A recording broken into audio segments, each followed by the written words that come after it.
মনুভেলি চা বাগানের কাছে নদীতে স্নান করতে গিয়ে মাটি চাপা পড়ে গুরুতর আহত হয় সুস্মিতা বাউরি নামে 9 বছরের এক শিশু। বর্তমানে শিশুটি জিবি হাসপাতালে চিকিৎসাধীন। বৃহস্পতিবার তার চিকিৎসার খোঁজ খবর নিতে হাসপাতালে ছুটে যান রাজ্য শিশু অধিকার সুরক্ষা কমিশনের দুই প্রতিনিধি চামেলি সাহা ও গৌতম শীল।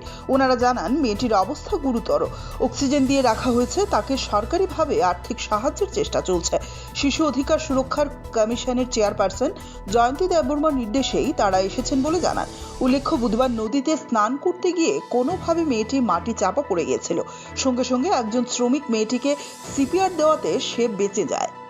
আমরা রাজ্য শিশু অধিকার সুরক্ষা কমিশনের পক্ষ থেকে কমিশনের চেয়ারপারসন মাননীয় জয়ন্তী দেববর্মা মহোদয়ার নির্দেশক্রমে আমরা দুজন মেম্বার, আমি চামেলি সাহা এবং আমার সঙ্গে আরেকজন মেম্বার গৌতম শীল, আমরা এই হসপিটালে এখন আসি। কারণ আমরা একটা পেপার নিউজে দেখতে পাই যে গতকাল মনুভেলি টি গার্ডেনে ছড়ার জলে স্নান করতে গেছে একটা বাচ্চা, তারপর সে মাটি চাপা পড়ে যায় কোনো না কোনো কারণে। বাচ্চাটির মা বাবা ওই সময়ের সঙ্গে ছিল না, তারা কিছুক্ষণ পরে এসে অনেকক্ষণ খোঁজাখুঁজির পর বুঝতে পারে যে বাচ্চাটি হয়তো ওই মাটি চাপাই পড়েছে। হঠাৎ করেই মাটিটা ধসে পড়ে গেছে, ছড়ার জলে স্নান করতে গেছে। তারপর ওখানে উপস্থিত আরেকজন শ্রমিক ভাই, যিনি নাম হলো বিশ্বজিৎ বানোয়াল, ওনার তৎপরতায় উনি সিপিআর দেওয়াতে বাচ্চাটি খুব তাড়াতাড়ি শ্বাসটা ফিরে পায়। আর খুব সিরিয়াস অবস্থাতেই তারা এখানে নিয়ে আসে জিবি হসপিটালে, গতকাল এডমিট হয় বাচ্চাটা।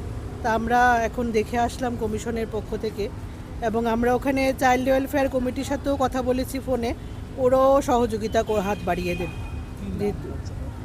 সুস্মিতা বাউরি, বাচ্চাটির 9 বছর, গার্জিয়ানরা বলছে ক্লাস 4-এ পড়ে।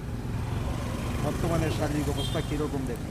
বাচ্চাটি একটু সিরিয়াসই আছে, এখনও সমস্ত রকম টেস্ট হসপিটাল থেকে করা হয়েছে গতকাল থেকে।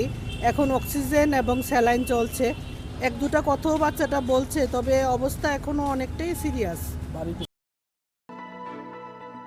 Bureau report, CNA TV.